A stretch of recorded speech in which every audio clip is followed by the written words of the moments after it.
Hi guys, welcome to Crazy Burger. In this video we're going to be looking at the Llamasoft collection on Evercade. We'll get 27 games to go through, quite a lot, some quirky stuff in here. Anyway guys, without further ado, let's get started with the video.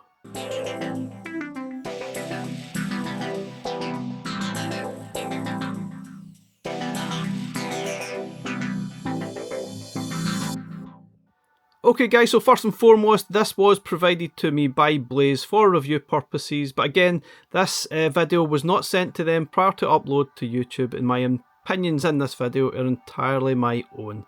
So we'll get 27 games from Jeff Minter, obviously classed as the Llamasoft Collection, and there were more on the Llamasoft Collection that was released on Steam, but at least we've got 27 games here. Reasonable amount for 20 quid, I would have thought. We've got a whole mixture of home computer titles from Atari ST, Spectrum, Commodore 64. I think that was the three main ones. I'll probably get that mixed up. There's so many games I'll get confused. I think Blaze themselves only class the different versions as A and B, so I'll try and keep up with that as we go. So this is on the blue home computer label, cart number 10. And we've got 27 titles. Now I'm not going to go through all of them because that's going to be just tedious, but there's a whole list listed here. I like that they put all the games on the cover now, but yeah, I might have forgave them if they probably didn't bother with this one and just highlighted a few, because they've clearly had to squeeze them into the box here, but at least they have added them, so I'm not going to judge them for that. I picked them up and not putting the details of the games before, but yeah, maybe this time I could have probably let them away with it. But there's some really good games here. There's some quirky games, very odd, psychedelic, crazy stuff, but if you know anything about Jeff Minter, then you'll be well aware of the type of games that he made. Really cool stuff, sometimes weird as hell, but playable, yep. Maybe not for everyone. Let's be honest, it will not be for everyone.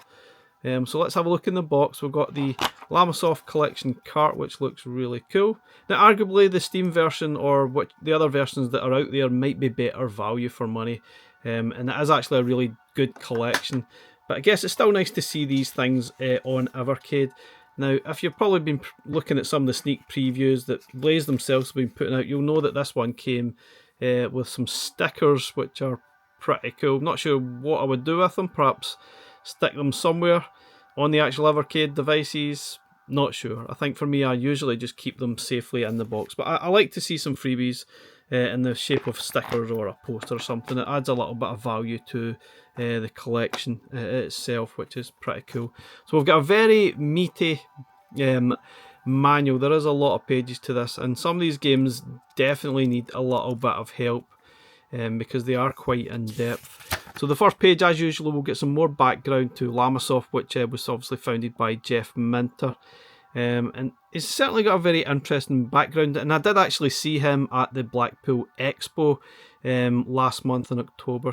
You can't fail to miss him. He had a big woolly jumper on that had a lot of sheep on it, so he kind of stood out. You knew exactly who he was. Didn't really approach him because I didn't really feel comfortable about it. I wouldn't have known what to say. Nice jumper, mate. I don't know. Anyway, so we've got quite a lot of mixture of games here. We've got obviously Spectrum games. This is Deflex V. And I would probably urge you guys to, or at least for everyone that has this, to have a look at the details in this manual to try and understand the games. We've got City Bomb. I think the first few here have been Spectrum titles. We've got Andes Attack. Think possibly the Spectrum version again. I'm not sure. I'll need to check that as we go. We have also got is it Atari style game, Atari 400 game? I can't remember. I will try and find out as we go. This is Ratman, quite a basic style game. We've got Superdeflex. We've got Abductor. Some of the games do feel a bit similar. Obviously we've got various different versions of the same game.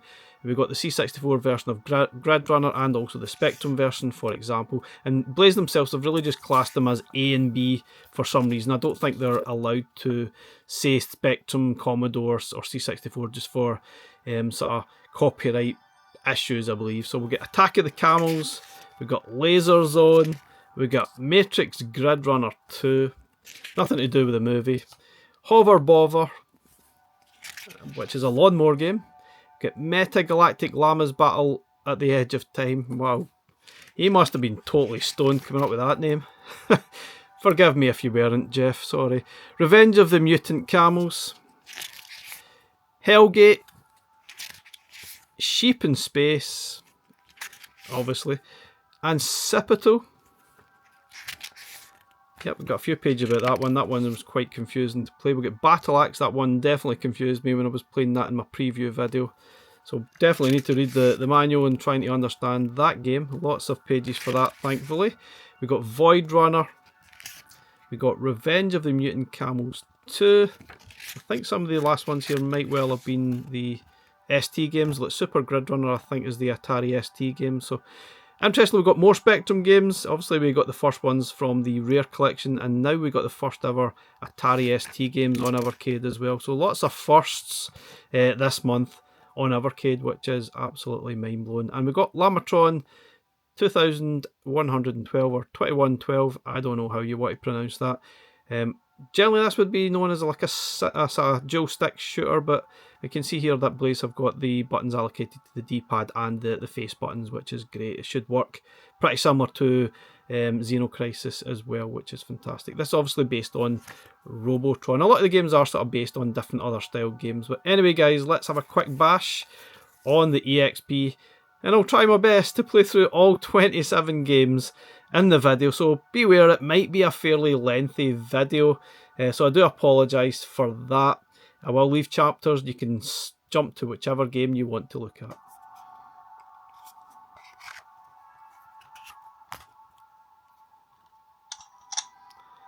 "27 games. Which do you really choose from?" I think, for me, I want to have a bash at the Llamatron game. Obviously, it's going in alphabetical order. That would help. So let's have a look at this. Llamatron. I think this one will go down a storm. It'll be interesting to see the emulation and how it goes. There was a little bit of slowdown when I was playing some of the games through emulation, so let's see how this works. It sounds bonkers. So the llama is constantly shooting, so I guess there's different sort of control methods for the game. Oh, it's like I've touched the side, obviously, which blew up my guy. Try and save the llama, I guess. Honestly, I think this one's really good fun. Might even be one of the best reasons to even own this collection. Looks like cans of Coke. What the heck? Love the speech samples. Wow. Oh yeah, I should probably warn you guys. But I'm a bit late for the warning. There's a lot of flashing images, so you may want to turn off now. It's going to be all through the video. Anyway, guys, let's play these games on the VS. We'll give you my best opinion as I can for each of the games. Let's get started. Let's go through them one by one.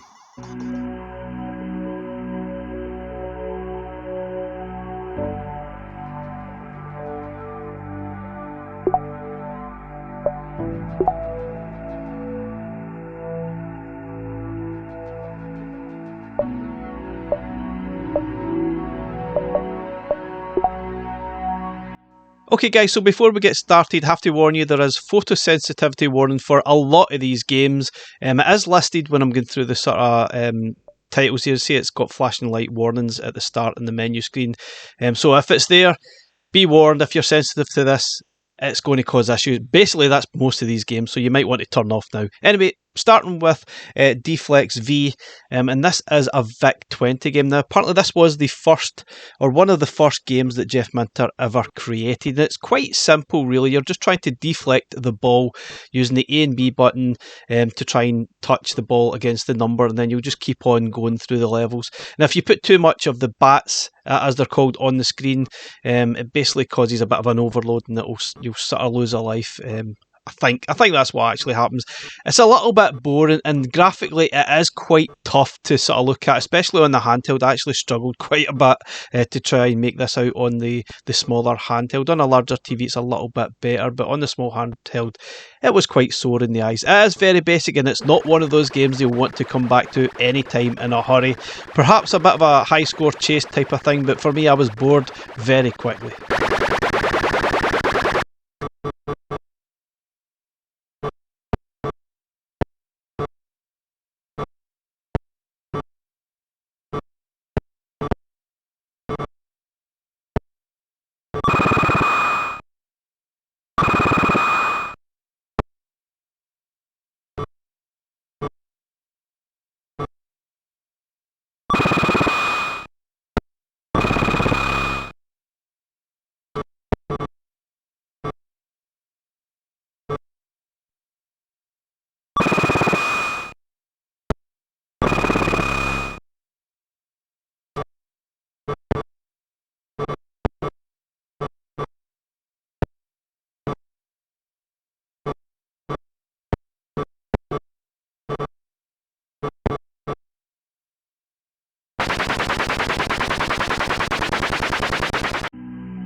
So I'm playing these games in the order in the year that they were actually released, rather than alphabetical as I usually do. This is another VIC-20 game. It's something of a single screen defender clone, and you're trying to stop the enemies from stealing the men at the bottom of the screen. And this isn't too bad. It's okay for a quick blast. It gets a little bit frustrating because you can't actually defend the enemy that gets stolen in the far left hand side of the screen, because the character doesn't move far enough over to be able to defend it well enough if it does get stolen. So it's a bit weird. It's okay for a quick blast, but again, you're going to get bored very, very quickly of this one too.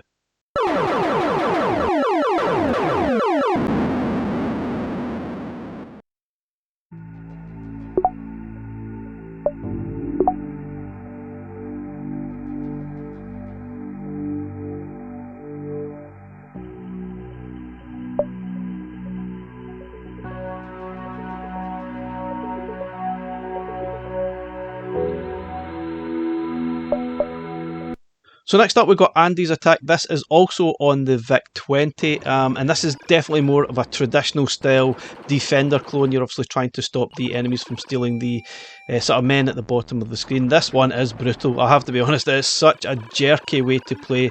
Doesn't feel quite right. It's hard to sort of line up the sort of spaceship onto the enemies or the aliens there. It is very difficult, and the sort of jerky motion of the graphics makes it really tough to actually play. I wanted to like this one because I'm a big Defender sort of fan, a Defender 2, Stargate fan even more so. This one, nah, it's just not good.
Okay, next up we've got City Bomb. This is clearly a sort of a take on Canyon Bomber that we've got on another collection on Evercade. I think it's one of the Atari collections, and this is quite clearly a Spectrum game. Now, you can access the sort of keyboards to sort of choose some of the options here, the hidden keyboard, by pressing the select button, but it isn't actually active in all the games throughout the video, which is kind of strange, but a lot of the times it's not really needed. Now this is very basic. Basically you're trying to sort of destroy the buildings at the bottom of the screen there. The ship is constantly going from left to right and coming down a level every single time. So you try to clear all those buildings before you get to the bottom. If you don't, you're going to crash.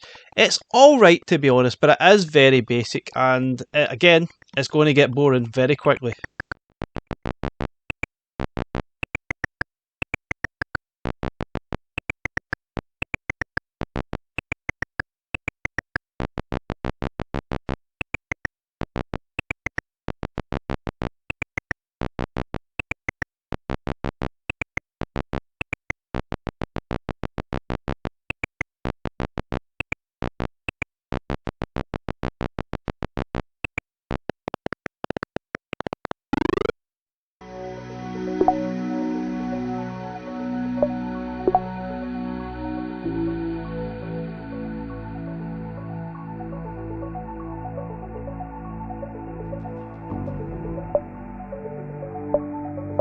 So next up we're playing Gridrunner A in brackets. Now for the best part, if it's got A in the brackets that means it's the VIC-20 version. If it's got B that means it's the C64 version. Now there is one exception which we'll cover later on in the video. Now I have to say I prefer this version of Gridrunner because it's got sort of larger sprites, it's got a smaller grid, it's much easier to play.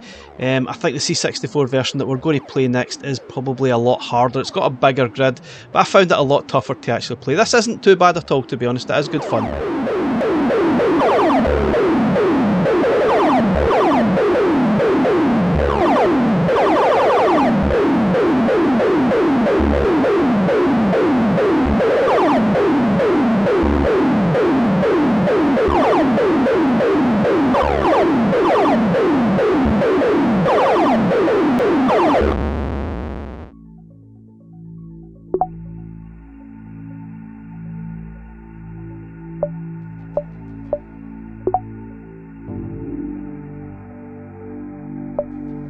Okay, on to Gridrunner B. This is the C64 version, and it's certainly different graphically. You see it's a much larger sort of grid that you've got to play through. Even the graphics are a little bit smaller, something to do with a better resolution on the C64 in comparison to the VIC-20. But however, I definitely found this version to be a lot tougher to actually play, and I found myself dying over and over again.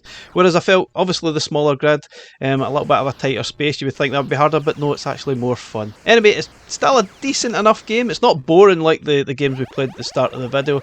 It is fun, but I think I would always probably go back to the VIC-20 version rather than this one.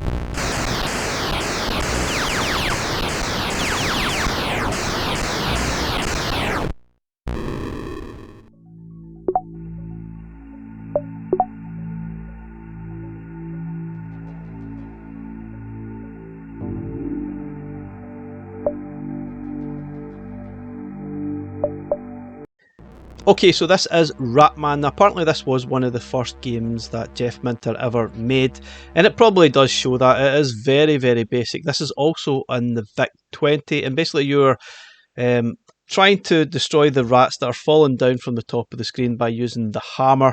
If they fall below you, be careful, they will point up their pointy sticks at you. Wherever they get them from, I do not know. Yeah, this one shows its age. Control-wise, it's very rough and it's tough. It almost seems like it's unresponsive at times. Yeah, I suppose it's here for historic reasons, but it's really quite brutal, to be honest. It's not good at all.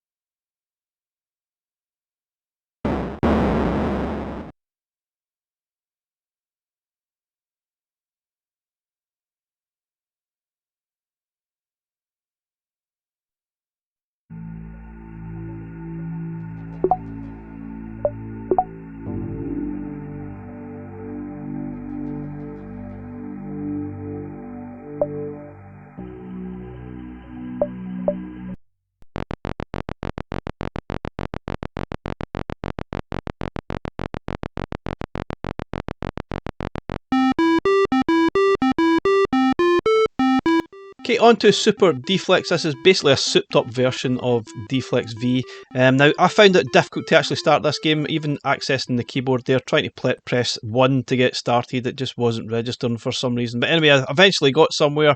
It's basically the same game. You're just trying to sort of guide Sid, apparently that's this character's name, to the number that you see on the screen, and just keep on going and going and going. Now, if you fill up the screen again with too many bats, a llama will come across the screen and clear it away for you, like we're seeing just now. Yes, it's pretty much more of the same, and it's just as boring as the original game.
Okay, next up we've got Attack of the Mutant Camels. This arguably could be the game that Jeff is most famous for. And this is probably the first time I became aware of them back in the sort of early part of the 90s when this was released as a free game on the cover tape of Commodore Format magazine. Now it's kind of like an Empire Strikes Back clone. You're trying to stop the camels from breaching your base at the end. They basically keep on going from left to right and you're trying to destroy them. It's easier to attack them from the rear. Trying to attack them from the front is just a little bit trickier. Once you've cleared them all, you get a sort of a bonus stage, but that comes at you really quick, so be aware, try and avoid the ships that come at you. Don't do like I did and just sit there and just get hit. It's over before you know it. This game isn't too bad. I actually quite enjoyed it to a point, but I guess just like the other games, you'll probably get bored. It just goes on, same thing, time and time again. But this is definitely one of his better games, there's no doubt about it.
Okay, on to Hover Bovver. This is another Commodore 64 game, and this was also part of a cover tape way back in the day as a free game.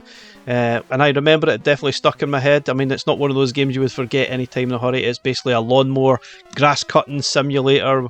So that there's no way you're going to forget that. And it is actually quite good fun to play. Kind of a therapeutic in a way, trying to sort of cut the grass and avoid the neighbours at the same time, because they're basically trying to get their lawnmower back that you've borrowed from them. You can use the dog to distract them, but that basically the dog tolerance level goes all the way down, and that will run out and they'll basically attack you somehow and destroy the lawnmower that you're using. So it does get a little bit frustrating, but I enjoyed it for what it is. It's one of the better games on the collection if you've got enough patience to understand what's going on. Definitely worth a go.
Right, next up we've got Laser Zone. This is the VIC-20 version. And I wasn't really sure what was going on with this one. Basically you can control both sides of the screen on the sort of grids there, but I felt there was something not quite right with the controls. There was sometimes it was quite unresponsive and I'm not really sure what was happening. Not sure if it was an issue with this version or it was just an issue with me, or the game itself, that's how it was, not entirely sure. You can actually hold down the A button and direct one of the ships in a diagonal fashion, but generally if you try to do that you'll end up shooting the other ship and you'll basically lose a life. You've got electros as well, which basically clears the screen by pressing the B button. This one isn't bad, but I think the C64 version in this instance that we're going to play next up is actually the better game. This one just didn't feel right. There was something just not quite right with the controls for me on this one.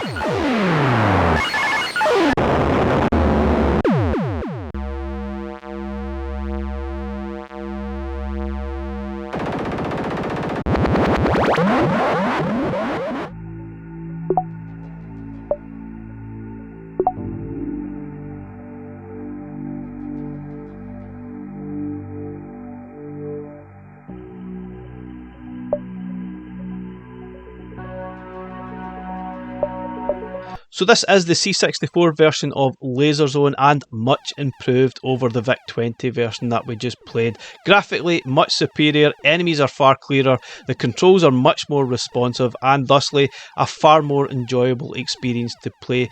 Now don't get me wrong, it is a bit of a strange one trying to control both sides of the screen at the same time.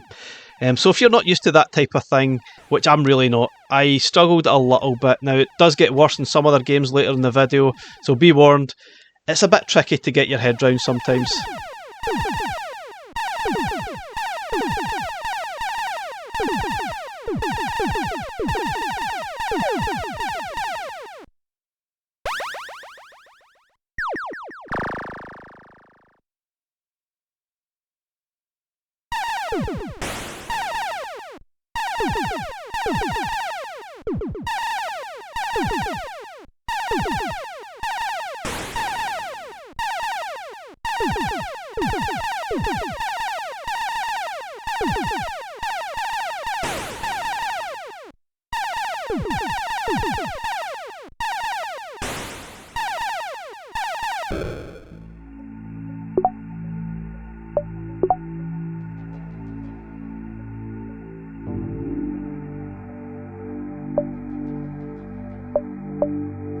Okay, on to Matrix Gridrunner 2. This is the VIC-20 version. Obviously we played Gridrunner at the start of the video, but it's a little bit different this time round, where I prefer the C64 version to Gridrunner 2 as opposed to this version. Not entirely sure why. The VIC-20 version seems a lot harder this time round, so it's a little bit strange that it's basically switched on its head a little bit. It does feel pretty much more of the same. There's more happening, right enough. There is more enemies getting thrown at you, but it is pretty much more of the same. But strangely enough, the C64 version on this occasion is better, which we're going to play next.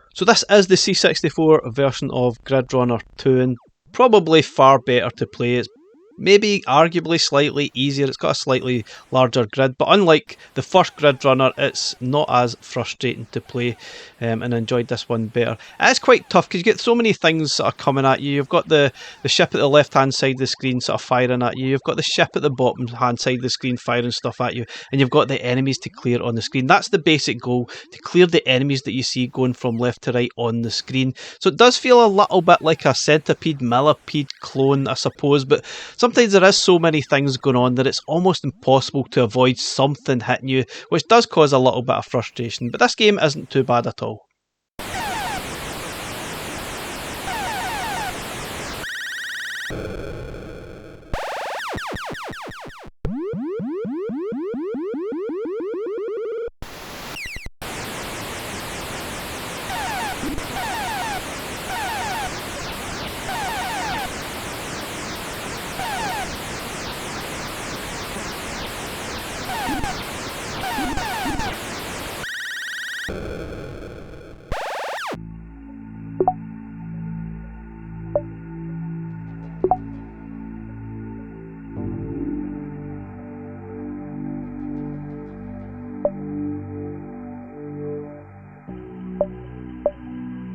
Next up, we've got Metagalactic Llamas Battle at the Edge of Time. This is the VIC 20 version. And I've no idea what Jeff was smoking when he came up with that title. That is an absolute cracker. Good or bad, you can decide that one. Now, the idea is to destroy the spiders that are coming down from the ceiling there by using your sort of lasers from your llama. Obviously, all llamas have lasers, in case you didn't know that. And if the spiders get to the bottom of the sort of floor, you have to sort of use the planar field that's at the top there. You can push that up and down to try and create an angle to destroy the spiders. This isn't too bad, to be honest. It's obviously quite simplified, quite basic. You've got a certain quota that you need to pass before you move on to the next level. Definitely worth a bash, and I actually enjoyed it. Very simplified, but I did enjoy playing this one.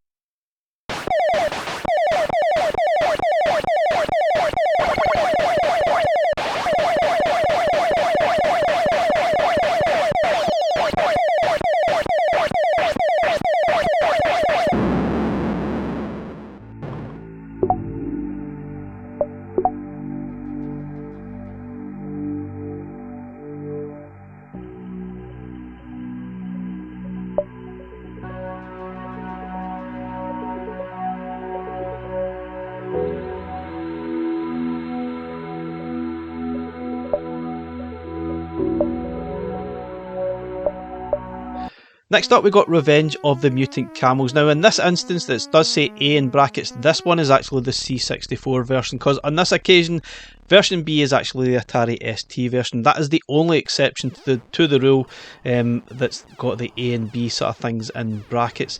Now, this time, the sort of roles are reversed. You are the camel this time, and you're trying to take out the enemies coming at you, and it does vary from level to level. You've only got so much of a sort of health before you will lose the life, and eventually once you've cleared enough enemies or got to the end of this zone, that'll be it and you'll move on to the next level. This one isn't too bad, a little bit trippy I guess, too much flashing as usual, that's typical in a lot of the games here, but it's definitely worth a play, it's not bad.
Next up we got Ancipital. This is a C64 game, and sometimes you do wonder what the heck Jeff was actually thinking. What was he smoking? What the heck was he on, coming up with some of these weird ideas? Weird and wonderful? Is he a genius? Is it just weird? Very, very different, there's no doubt about it. These games are different. Now beware, I jumped back to the main screen there by pressing, I think it was pressing the start button or something. Yeah, because it basically quits the game. Why the heck you would have that as part of the options on your buttons, I have no idea. And that's quite apparent in a lot of the games here, that some of the button mapping is a little bit strange. I think it could be doing with a little bit of fine tuning. Now this game is very trippy, very weird. Don't ask what's going on, you're just trying to clear as much of the sort of things on the screen as best you can before you can move on to the next level. You can jump between left and right, up and down. This is bizarre as heck, but it is actually quite good fun. It does get a tad repetitive because it just keeps going on and on, but it isn't too bad even though it is very weird.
So next up we've got Hellgate. This is version A, which is the VIC-20 version. It's like a modified Gridrunner style game, but in this occasion you've got ships top and bottom and left and right to control to try and destroy all the enemies that appear in the middle of the screen or the middle of the grid that we see there.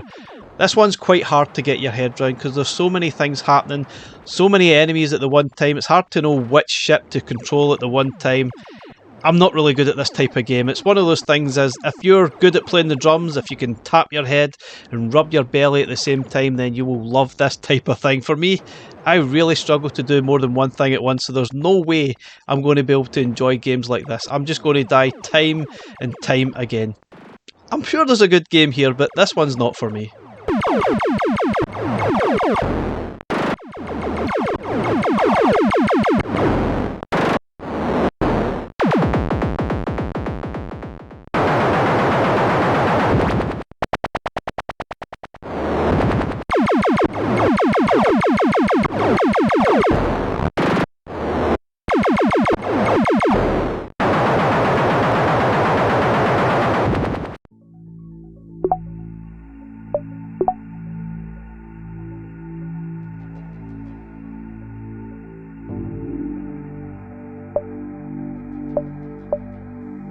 So this is Hellgate version B. This is the C64 version. Slightly more fancier, I guess, compared to the VIC-20, but it's basically the same game and controls pretty much the same way. Although I thought graphically it does seem a little bit smaller than the VIC-20 version, but it's the same idea, and I really struggled to concentrate and struggled to make any sort of headway. I'm just not good at this type of game at all. I couldn't concentrate on one thing at once. So many things happening, I just got completely confused.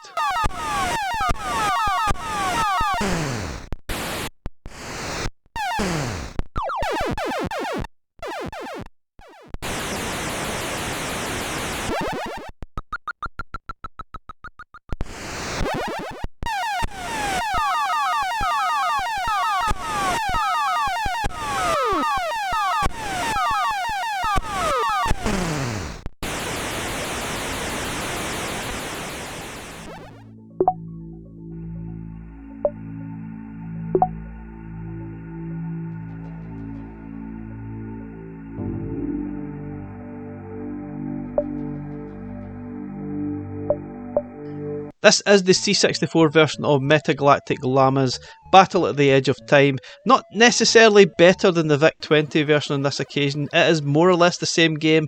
However, graphically you can see it's much more improved, there's more things going on, you've got more spiders coming at you at the one time as well, which makes the game a lot harder too. Sometimes I think I'd probably rather play the simplified version that was on the VIC-20 earlier in the video. Still, it's more or less the same thing. It's definitely more challenging, there's no doubt about that. It's worth having a go. It's not the worst game on this collection, that's for sure.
Okay, next up we got Sheep in Space. This is the C64 version. I'm not entirely sure what's going on in this game. I had no clue I'm not entirely sure which type of genre or which game it was going for. Maybe almost like a Defender style thing. You've got things at the top of the screen, the bottom of the screen, in the middle to destroy. This is weird as heck. You're a sheep in space. Not entirely sure why the sheep is flying. Not sure why it's not got a space helmet to help them breathe either. That's just a little bit concerning. But anyway, don't ask what's going on. I don't know. I never figured it out. It definitely got vibes of Idris Alpha that's on one of the other C64 collections. That was the first Jeff Minter game on Evercade. And I still don't know what that game is all about. And equally, I have no idea what this game is all about either. I couldn't fathom it out for the life of me.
So just when you think things couldn't get any weirder, we get to play this game. This is Batalyx, which is broken into 6 individual games that somehow are linked together. Now, this game does feel like a bit of an experimentation, which I guess you could say that for most of the games that Jeff Minter have probably made. They do feel like experiments that have become full games. This is no doubt right up there as experiments. You can switch between the 6 games by pressing the select button and pressing the A button. Now don't forget to press select to get rid of that screen at the top, otherwise you'll just press buttons and it'll just not work. Now some of the games in here are actually quite good fun. They're always modified versions of his earlier games like Attack of the Mutant Camels type of thing. But I'm not sure what the point is and how the games were linked. Perhaps I need to play it a little bit more. It does feel weird. There's some sort of music simulator. There's almost like a Res style game. There's synthesizer style things. It's just bizarrely weird. Is it a game? Is it an experiment? Is it weird? Yes, it bloody is.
So next up we got Revenge of the Mutant Camels 2, and apparently this was the last C64 game that Jeff Minter made back in the day, and definitely it's far improved over the original. Graphically it's really nice, much more colourful than we would expect from the Jeff Minter games. There's a lot more going on.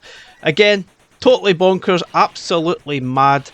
But I actually enjoyed this. This is probably one of the better games on the collection. There's a lot of strange enemies come at you, even sort of Pac-Man style faces, which is just weird. Not sure how we got away with that one, but definitely worth a bash. I quite enjoyed this one, and I haven't said that an awful lot in this sort of video, but stay tuned.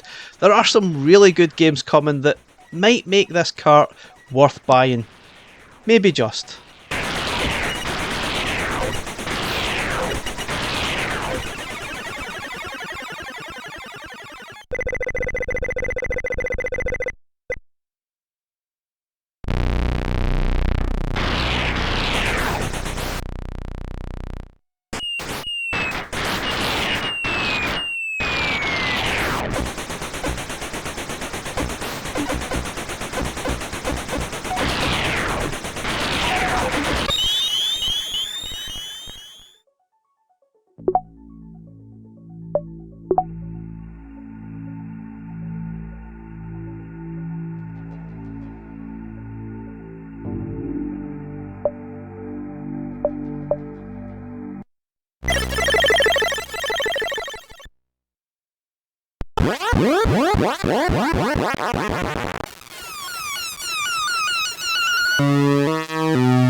So this is Voidrunner. This is another C64 game, and I actually quite enjoyed playing this one. I haven't really said that an awful lot on this collection, sadly, but I enjoyed this one. However, there's still too many things going on the screen at the one time.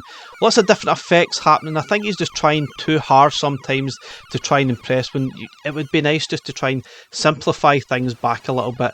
The sort of line that's going, the flashing line that's going from top to bottom, I don't even know what that's all about. What's that, the purpose of that? What's the purpose of the sort of little dots in the background there? I think sometimes it's just maybe just trying too hard, trying too much, or just experimenting with lots of different game styles and sort of game elements, and somehow it ends up as a game.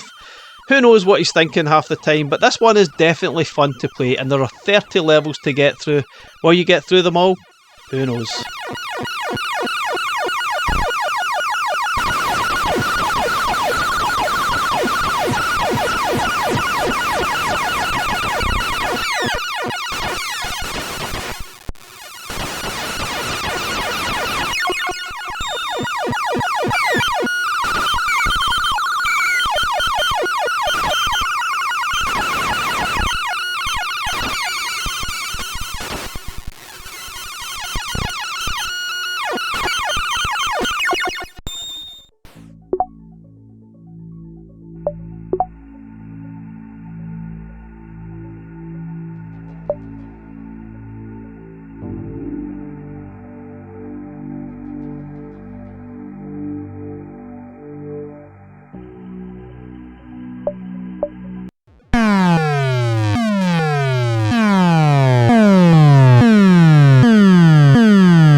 Okay, this is Super Gridrunner, the first Atari ST game on Evercade. I'm chuffed that we've got that on Evercade finally. We've had plenty of Amiga stuff, not had any Atari ST, so it's good to see that.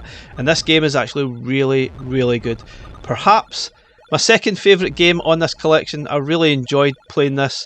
Obviously it's more like a modified version of the Gridrunner games that are on the collection, the C64 version and the VIC-20 version. But this is far superior. Obviously graphically it's far superior. Gameplay wise, much more fun to play. You can control each of these sort of spaceships. You can see I think you use B to sort of bring the sort of smaller ship towards the sort of main size ship to try and take out the enemies. It gets a little bit ferocious, there's no doubt about it, but wow, this is a lot of fun to play.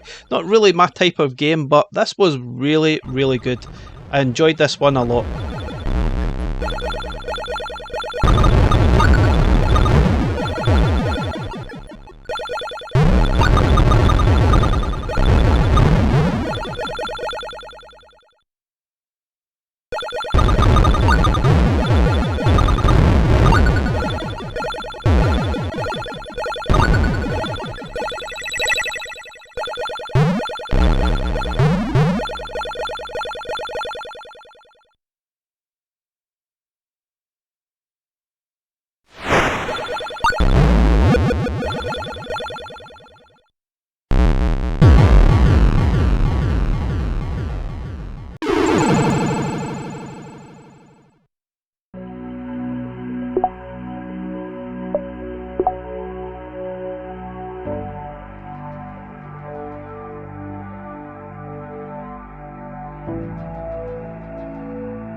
So next up we've got the amazing Llamatron 2112, another Atari ST game, and easily for me the best game on this collection. Perhaps, maybe just the best reason to buy this collection.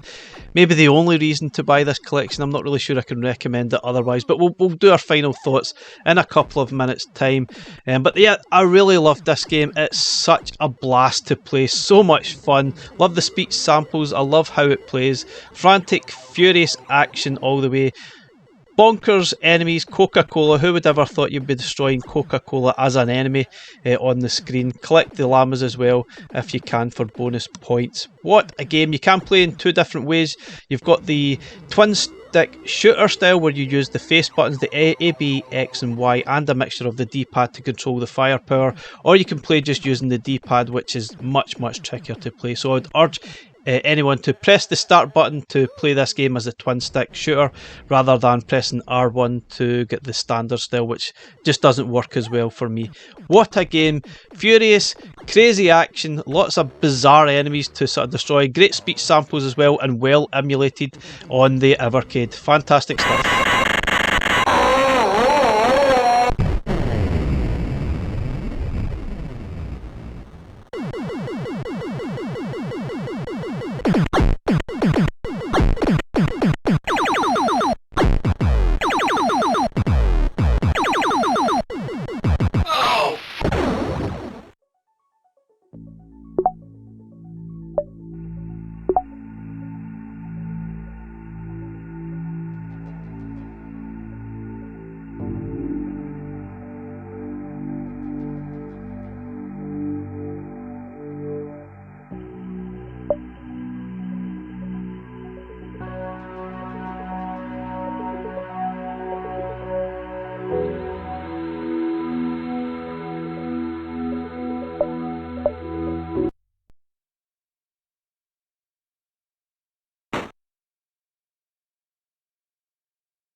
So finally we've got Revenge of the Mutant Camels. This is the Atari ST version. Obviously graphically it's much more superior to the C64 version we played earlier in the video.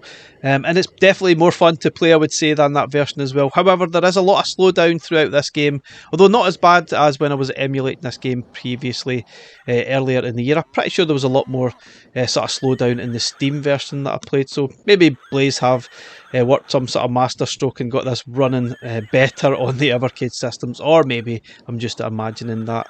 But still, good fun to play and definitely one of the better games on the collection.